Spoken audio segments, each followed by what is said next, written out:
14 months. That was how long it had been since a near crash over the Pacific had ended with a kiss neither of them had planned, and somehow, impossibly, it no longer felt like the most surprising thing that had happened to Simone Lawrence that year. What had actually surprised her was simpler than that. She hadn't left. She'd come to the penthouse for what was supposed to be 4 days, an overnight bag, a change of uniform, nothing more. On the third night, packing half-heartedly while Mu-jin watched from the doorway, he'd said the only thing that could have stopped her. "I like having you here. I don't want you to leave." The morning it happened, the one she'd later think of as the real beginning, more than any of the big, dramatic ones, started the way most of their mornings did. Slow.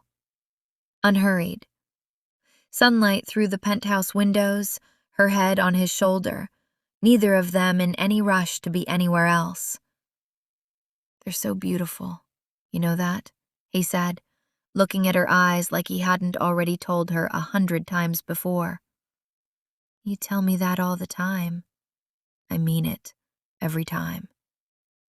She smiled against his shoulder, then sat up slightly, something mischievous crossing her face. "But the woman you're looking at right now used to be a total tomboy." "Really?" "I'm going to show you what I looked like as a kid." "Should I be worried?" "Yes," she said. "You should." She climbed out of bed and crossed to her bag, digging out her passport, and came back holding it against her chest like a dare. "Close your eyes. Don't laugh." "I make no promises." "Mu-jin." "Fine. Eyes closed." She opened it and held it out, watching his face the whole time. His eyes went wide, delighted, entirely unable to keep his promise. "You had a gap in your teeth." "I was 7. "You look like you climbed a lot of trees." "I climbed all the trees. My mother used to say I was going to be the death of her specifically, not generally. Like she'd already accepted the broad concept of dying, she just knew it would be my fault." She reached to take it back. He held it above his head instead, well out of her reach. "No. Mu-jin, give it back. No. It's an ugly picture. You can't just—" "It's beautiful." He reached across to the nightstand, opened his own wallet, and tucked the passport photo page inside it, with a finality that told her the discussion was already over. "I'm keeping it. Wherever I go, it goes." "Mu-jin." "No." He caught her by the waist as she climbed into his lap to argue her case properly, his arms settling around her like the matter had never really been in question. "Look at me. You're not getting it back. It's mine now. I love it. You're beautiful, gap tooth and all, and I intend to carry proof of that everywhere I go." She huffed, unconvinced and entirely charmed despite herself, and kept insisting for another few minutes out of principle rather than any real hope of winning. He didn't budge once. The next morning, Mu-jin buttoned his suit jacket one last time before leaning down to kiss Simone's forehead. She smiled sleepily, still curled beneath the duvet. "You should go before your company starts wondering where its CEO disappeared to." He smiled. "They've survived 4 days. "They'll survive a few more minutes." She laughed. "You really are impossible." He brushed a loose strand of hair away from her face. "I meant what I said." "What?" "I don't want you to leave." She searched his face. "I'll still be here when you get back." The corners of his mouth lifted. Good. He kissed her once more before reluctantly walking toward the bedroom door. Halfway there, he stopped, turned, walked back. She laughed. "What now?" "I forgot something." "What?" He leaned down and kissed her again. "There." She laughed so hard she had to push lightly against his chest. "Go to work." "Yes, ma'am." Only then did he finally leave. 45 minutes later, The black sedan rolled beneath the towering glass headquarters of the Choi Group. Employees straightened the moment they saw the familiar convoy. As soon as Mu-jin stepped out, Suho was already waiting beside the entrance with a tablet tucked beneath one arm. "Good morning." Mu-jin nodded. "Morning." The two men walked through the lobby together, executives and employees bowing respectfully as they passed. "The Tokyo acquisition team arrived 20 minutes ago," Suho began. "The investors from London are waiting in conference room 1. The legal department finalized the Singapore contracts overnight. The board has also requested an update on the renewable energy project." Mu-jin listened quietly. "What about Han Construction? They've agreed to our revised valuation. And the Singapore logistics merger? Signed this morning." Mu-jin gave a small nod. "Good." They stepped into the private elevator. As the doors closed, Suho continued. "The Finance Committee also wants your approval before releasing the next phase of funding. They'll have it before lunch. And the overseas expansion presentation? I'll handle it after the investor meeting." The elevator opened onto the executive floor. Another full day. Another dozen decisions worth billions. Another schedule packed from morning until late evening. Yet somehow, as Mu-jin walked toward the boardroom, one thought quietly slipped through everything else. He wondered whether Simone had gone back to sleep, or whether she was still lying in his bed, wearing his shirt. A faint smile appeared before he even realized it. Suho noticed. He said nothing. Instead, he simply opened the boardroom doors. "The investors are ready." Nearly an hour later, while the meeting paused for coffee, Mu-jin felt his phone vibrate. One message, from Simone.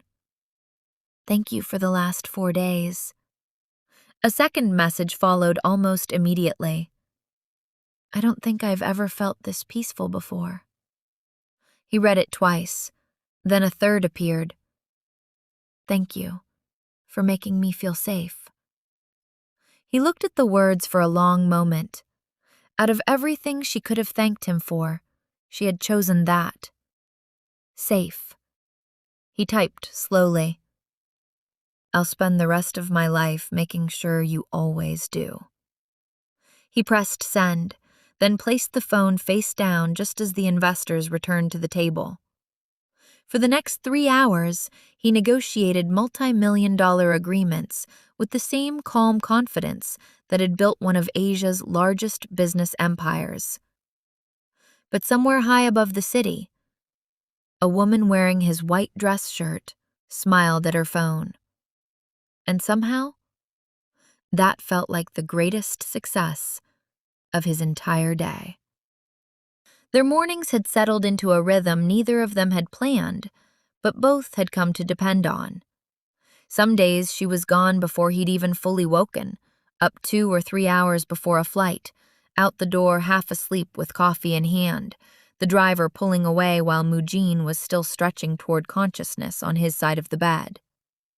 Other mornings, when her schedule allowed it, they had tea together first, unhurried, the city waking up slowly outside the windows.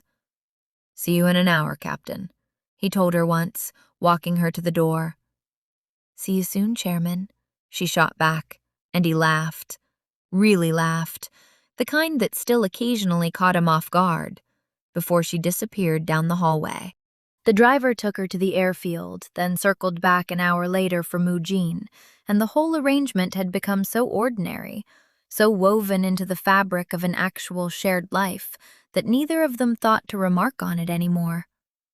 It simply was what their mornings looked like now. The first time Simone came to his office as his girlfriend, she wasn't expecting him to meet her in the lobby. He came down anyway, no warning, no reason he needed to give anyone, and crossed the marble floor in front of an entire lobby of employees and visitors to kiss her, unhurried, like the audience simply didn't exist. She felt every eye in the room land on them and went faintly pink. Everyone's watching. Let them watch.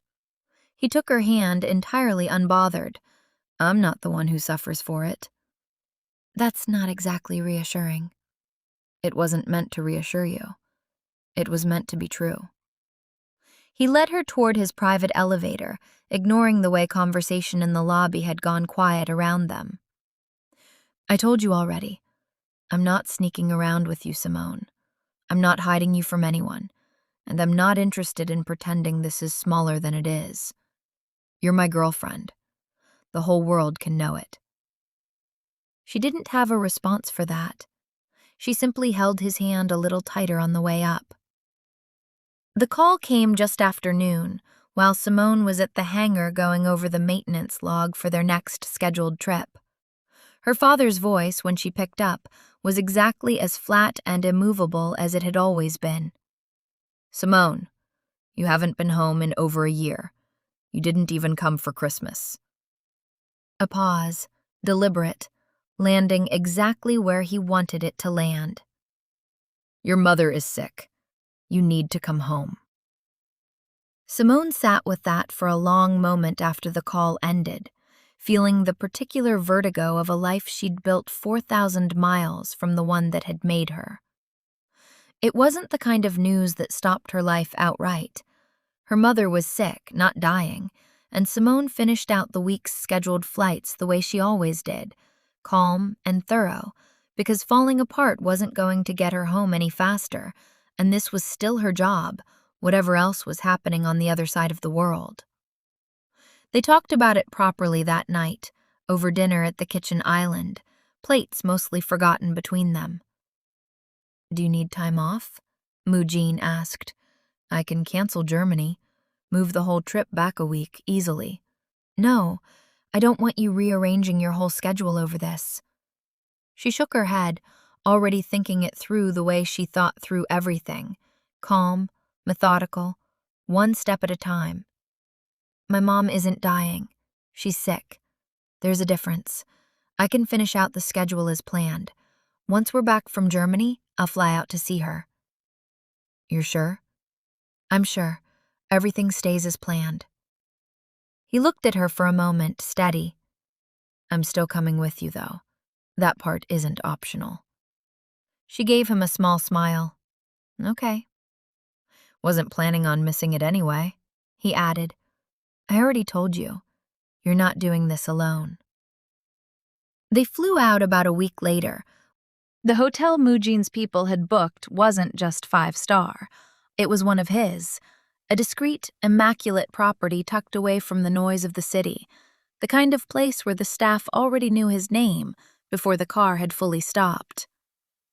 Bodyguards fell into position around them without being asked, quiet and practiced, and Simone found herself thinking, not for the first time, how strange it was that this had become simply what her life looked like now. She started getting ready to see her family within the hour, changing out of travel clothes into something that felt like armor more than an outfit. Do you want me to come with you? Mu-jin asked, watching her from the doorway. Not today. She checked her reflection once, decided it would have to do. I need to see them first. Just me. I'll come back tonight, and you can meet them properly in a few days. He didn't push. He simply kissed her forehead and told her he'd be there when she got back, which was, she was beginning to understand, exactly the right amount of support to offer someone who needed to walk into a hard room on her own terms. The car dropped her at the house, and she noticed Joyce clock it from the front window before she'd even reached the door. The driver, the quality of the vehicle, the particular way it idled at the curb rather than simply dropping her and leaving. Joyce didn't say anything about it yet. She only filed it away, the way Joyce filed everything away. Philip opened the door before she could knock, pulling her into a hug that lifted her half off her feet. You made it. Told you I would. The house closed around her the moment she stepped inside, familiar in a way that felt almost physical. The particular smell of the hallway, the exact creak of the third floorboard, The framed photographs, arranged with military precision along the wall, none of them crooked, none of them ever allowed to be crooked. Nothing had changed. Nothing in this house was ever permitted to change. Her eyes found the corner by the staircase without meaning to. Small, unremarkable to anyone who hadn't grown up here, just a bare patch of wall between the coat closet and the window. She and Philip had called it the quiet corner as children, though there had been nothing gentle about the name. It was where you stood, silent, hands at your sides, whenever their father decided a lesson needed teaching.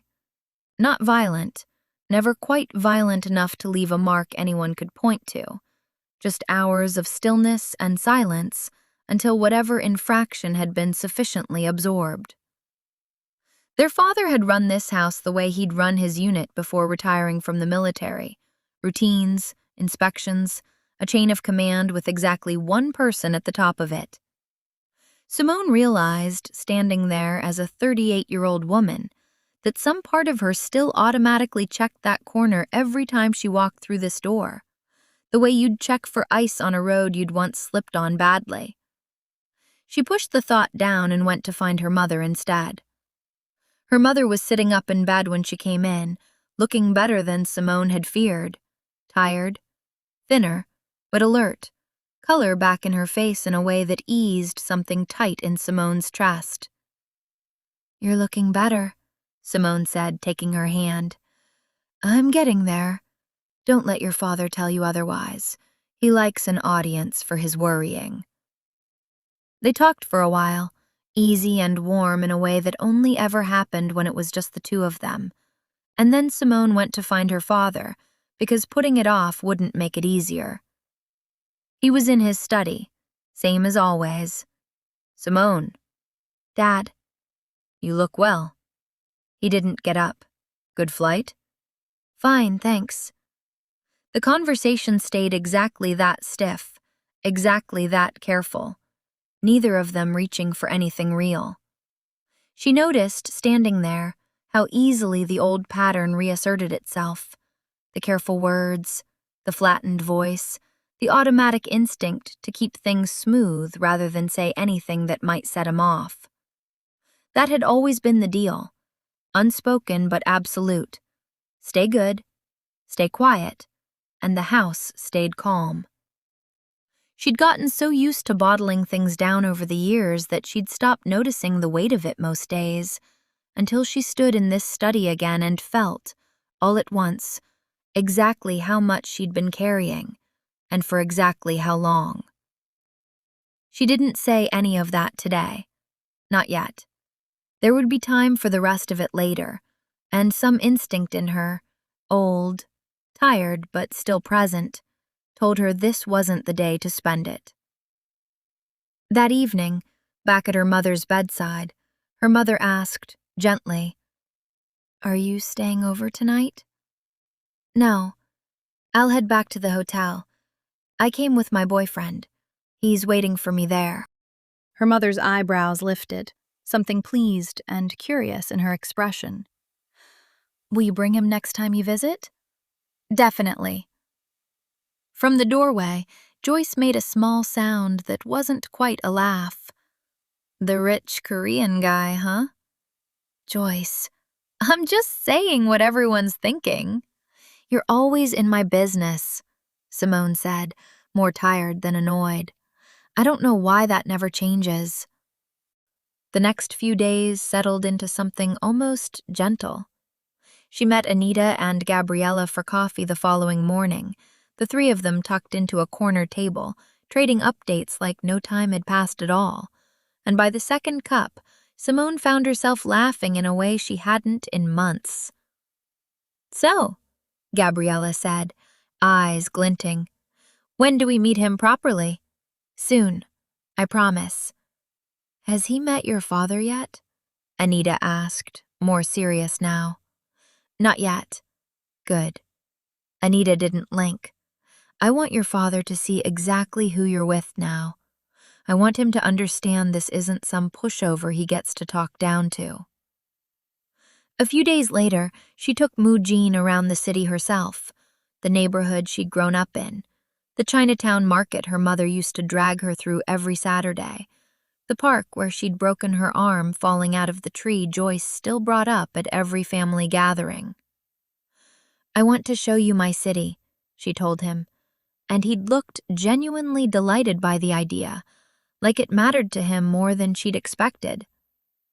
People noticed them wherever they went, not just him, though he drew attention the way he always did, but both of them together, something about the two of them that made strangers glance twice. A striking couple. She'd never thought of herself that way before. Anita and Gabriella met him properly over dinner 2 nights later, Anita studying him with the frank, assessing look she reserved for anyone new in Simone's life. A quiet second evaluation, no less thorough than the first. "No offense to you specifically," Anita told him at one point. "I just don't hand out trust easily where she's concerned." "None taken," Mu-jin said, and meant it. That night, back at the hotel, he drew her a bath and joined her steam curling around them both, his hands moving over her shoulders with a gentleness that had nothing to do with anything except wanting her to feel cared for.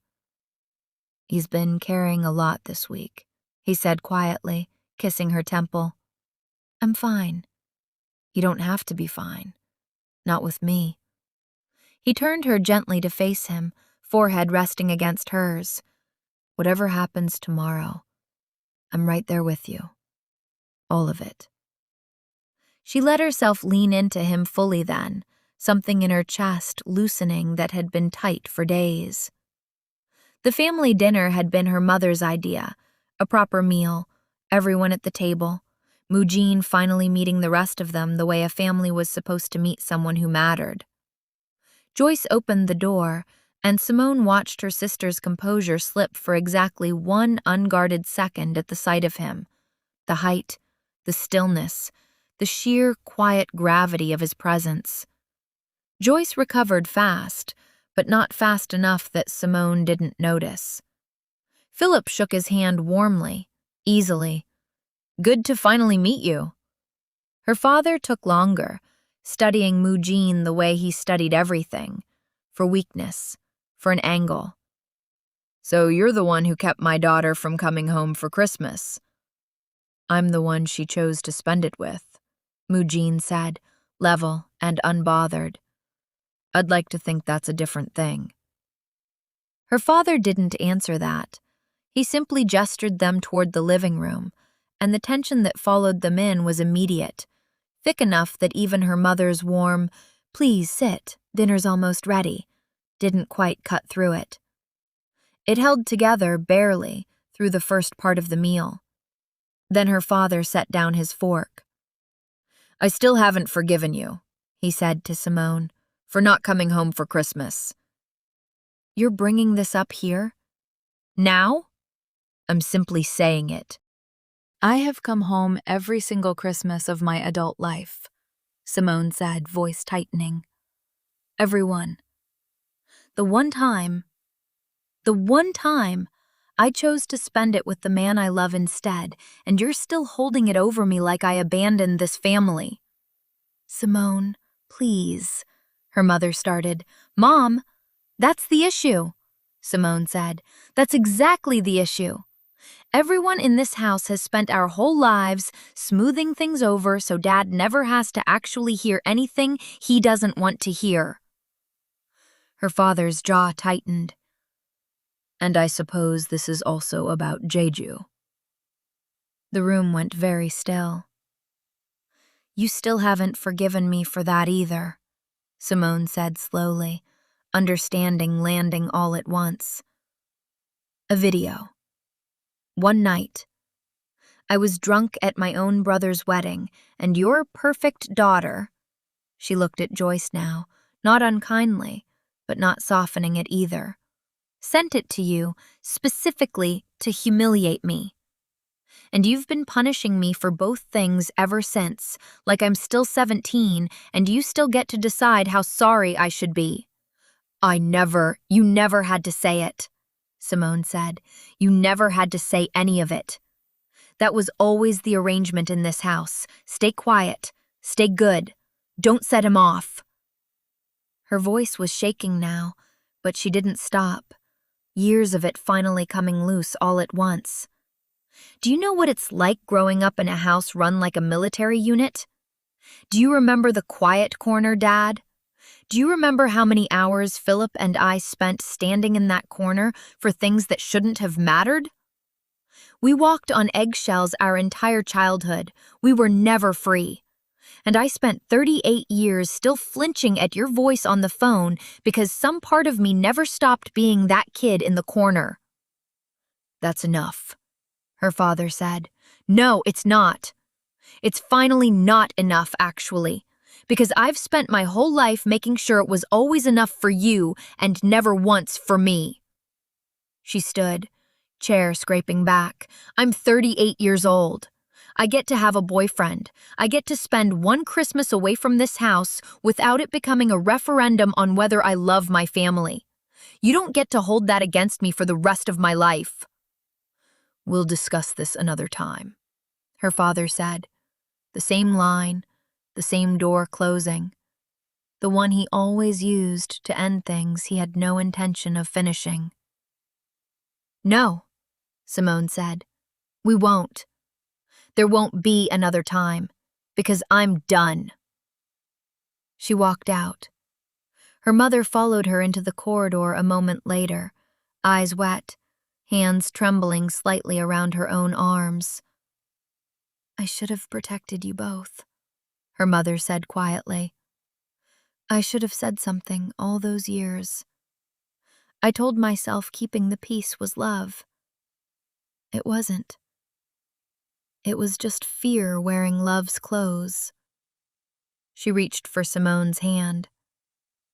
"I have my own life now, separate from all that fear. Or I'm trying to. I'm sorry it took me this long." Simone held her mother for a long moment, something in her chest finally, quietly, beginning to ease. Mu-jin found her a minute later, pulling her into his arms without a word, letting her simply exist there against him for as long as she needed. "You'll be all right," he murmured into her hair. "You did nothing wrong in there. Nothing at all." Behind them, her father appeared in the corridor, uncharacteristically hesitant. "Can I have a word with you?" he said to Mu-jin. Not a question. Mu-jin kissed the top of Simone's head and followed him a few steps away, out of easy earshot, though not quite far enough that she couldn't catch pieces of it. "I don't know what you've heard about me," Mu-jin said, voice even, unhurried. "But I'd like you to hear this part directly. I've watched your daughter carry the weight of trying to earn your approval for as long as I've known her. She doesn't need to earn mine. I love her exactly as she is, and I intend to spend the rest of my life making sure she never has to shrink herself for anyone again, including you." A pause. "You raised a remarkable woman, whatever else is true. I'd think carefully about whether you want to keep being the reason she has to brace herself before every phone call." Her father said nothing for a long moment. When he finally spoke, his voice had lost most of its usual weight. "I hear you."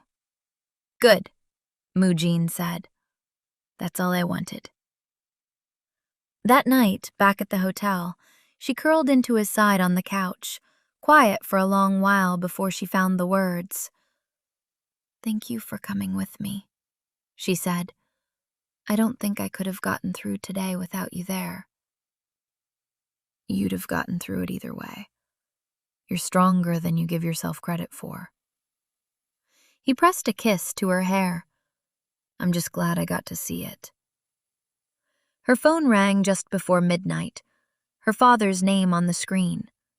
She hesitated before answering. "Simone?" His voice was different, smaller than she'd ever heard it. "Can you come by tomorrow morning? Please, I need to say something to you. To all of you." She agreed cautiously and lay awake a long while after, Mu-jin's arm heavy and warm around her. Her father was waiting in the living room the next morning, her mother, Joyce, and Philip already gathered, everyone unusually quiet. "I've thought about everything that was said last night," her father began, hands clasped tightly in front of him, a man visibly unused to this particular posture. "I'm not going to pretend I understand yet everything I did wrong. But I understand enough to know it was wrong. The quiet corner, the silence, making all of you feel like love in this house had conditions attached to it."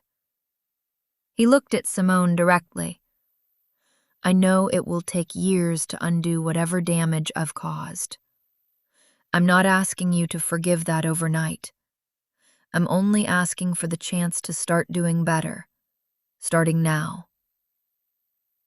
Nobody said anything for a moment. Then slowly, he crossed the room and pulled Simone into a hug, the first real one she could remember from him in longer than she could name. "I'm proud of the woman you've become," he said quietly, "even though I had very little to do with it turning out this well." She held on to him, unsure whether to cry or laugh, and settled for both. As they were leaving, her father crossed to Mu-jin and extended his hand. A different handshake than the first one, something steadier underneath it. "Thank you for taking care of my daughter," he said. "She's in good hands. I can see that now."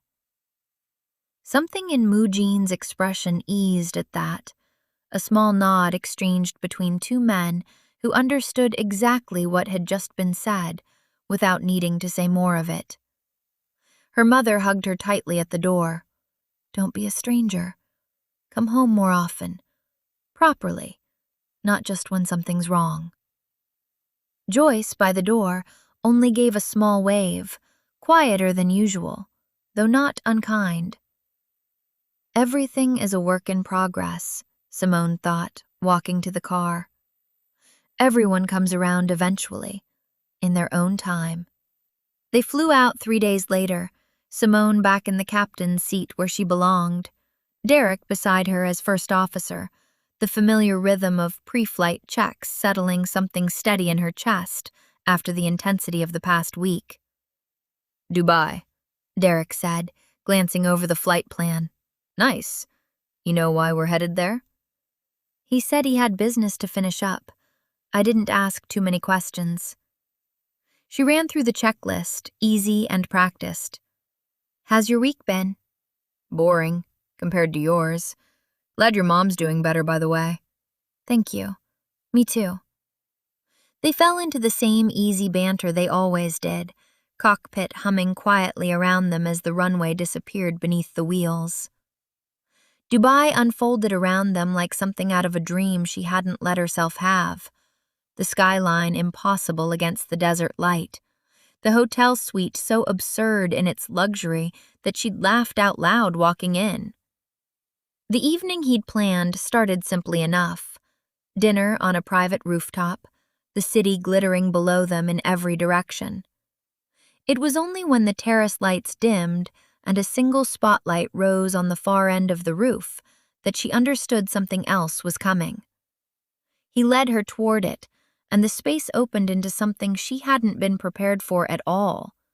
A garden built entirely from white orchids and candlelight, strung lights suspended overhead like their own private constellation. A string quartet she hadn't even noticed playing until that moment. And there, gathered at the edge of it, unmistakably grinning, Anita and Gabriella, having flown in without a single word to her, both already crying before anything had even happened. "You didn't," Simone said, hand over her mouth. "I did," Mu-jin said, and got down on one knee. Simone Lawrence. His voice, usually so controlled, wavered slightly. The first time she'd ever heard it do that. I spent most of my life believing I wasn't built for this, that love was a liability I couldn't afford, that I'd simply missed my chance at it somewhere along the way. Then you walked into a beach club in Jeju and completely dismantled everything I thought I knew about myself. He opened the box in his hand, an oval diamond, flawless, catching the candlelight like it had been cut specifically for this moment. I don't want to spend one more day without you as my wife. Marry me. She was crying before she managed to say anything at all, both hands pressed to her mouth, Anita and Gabriella openly sobbing behind her. Yes, she finally managed. Yes, obviously yes. He slid the ring onto her finger, and the garden erupted, Anita and Gabriella rushing forward, the quartet shifting into something celebratory, the whole rooftop suddenly, impossibly full of joy. I can't believe you flew them here, Simone said later, still staring at the ring, still not quite able to process the whole of it. I'd move mountains for you, Simone. Your happiness stopped being optional to me a long time ago. It's mine now, same as everything else about you. The video call came that same night, still in Dubai, both of them still glowing from the evening. The grandmother's face filled the screen before either of them had fully sat down, already beaming. Finally! I thought I was going to have to arrange this myself. Grandmother, I'm so happy, she said, and meant it so plainly that Simone felt her own eyes well up all over again. You're going to be part of this family properly now, Simone. My family. I already loved you like a daughter. Now it's simply official. She laughed, wiping at her own eyes. I cannot wait to show you more of everything. More food, more of this ridiculous family you're marrying into. Welcome, truly. 8 months later. The wedding was, by any reasonable measure, enormous. Mu-jin had insisted on nothing less, and once he'd insisted, the machinery of his wealth had simply taken over. Designers clamoring for the honor of dressing her. A venue that took over an entire historic church and the gardens surrounding it. It became, whether she'd wanted it to or not, the talk of the season. Reporters camped outside, a wedding column or two speculating breathlessly about the reclusive businessman finally settling down. Her father found her in the dressing room minutes before the ceremony, and for a moment, neither of them said anything at all. You look beautiful, he said finally, voice rougher than she was used to hearing from him. He pressed a kiss to her forehead, the way he hadn't done since she was a little girl. I'm so proud of you, Simone. So proud. Whatever I got wrong along the way, you turned out to be the best of all of us. And I mean that. She hugged him, holding on a beat longer than either of them expected. 8 months of slow, careful repair compressed into that single embrace. He took her hand and walked her down the aisle himself, steady the entire way. Before the ceremony, the grandmother found Simone's mother in the reception line, taking both her hands warmly. What a gem of a daughter you raised, she said. I'm so glad she found her way into this family. We are lucky to have her. Her mother, still a little overwhelmed by the scale of everything around her, could only manage a grateful, teary smile in response. The vows themselves were simple, quiet, entirely their own, nothing performed for the cameras waiting outside, just two people finally saying out loud everything they'd spent over 2 years building toward. The reception that followed was, predictably, extravagant, dancing long into the night, her whole family present and easy with each other in a way she'd never once imagined possible. Across town later that night, Yeren sat across from her mother over a dinner neither of them had touched, a gossip magazine open on the table between them, The wedding splashed across its front pages. "They've been talking about this wedding for weeks," her mother said, not looking up. "That should have been you. I should have been the proud mother standing in those photographs." A pause. Sharper. "Instead, somebody managed to ruin everything." Yeren kept her face perfectly still, gaze moving between the magazine and the photograph of Simone in her gown, saying nothing at all. "That man took care of us," her mother continued. "Once whatever's left of that runs out, what exactly are we supposed to do?" "I don't know, Mother." Yeren's voice was flat, final. "Maybe for once, you should find something to do for yourself." Her mother's face went red, not from embarrassment, but from something closer to fury at being spoken to that way, and neither of them said another word for the rest of the meal. That night, dancing slow in the middle of a room full of people who loved them both, Mu-jin pulled Simone close, his forehead resting against hers. "I told you once, I'd never let you get hurt," he said quietly. "I meant it then. I mean it more now. I'm going to love you for the rest of my life, Simone Cho." She smiled at the sound of her new name in his voice and understood, standing there, that this, finally, completely, was home. Good news, Storykeepers! The second book in our Fire and Ice series is live now. Check the description for the link to grab your copy. Drop a comment below. What was your favorite moment from Simone and Mu-jin's journey? Their story started with a lap dance, a year of denial, and a family that needed healing. And it ended in a wedding neither of them ever thought they'd get to have. Don't forget to like and subscribe for more stories like this one.